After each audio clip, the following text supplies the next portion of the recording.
The Untouchables in the Pax Britannica by Babasaheb Ambedkar. Part 91. That this Council recommends to the Governor General in Council that measures be devised to, with the help, if necessary, of a small representative committee of officials and non-officials for an amelioration in the moral, material, and educational condition of what are known as the depressed classes, and that, as a preliminary step, the local government and administrations be invited to formulate schemes with due regard to local conditions.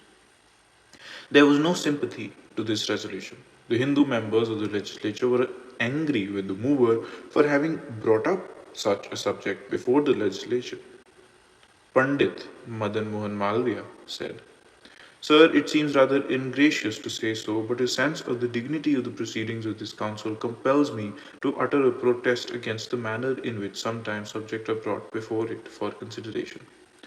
In moving the resolution, the object of which I may at once say has my wholehearted support. My friend, the Honorable Mr. Dadabhoy, went out of his way to make remarks against the Hindu community, which I think he ought to have avoided.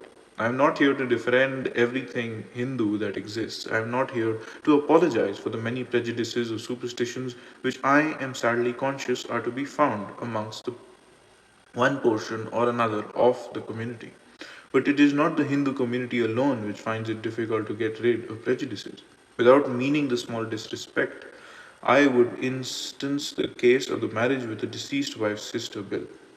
We Hindus have got some much worse prejudices to fight against, but I do not think it is within the province of a member of this council either to lecture to the Hindus present here or to those outside as to the social religious disabilities among themselves which they might find against and remove.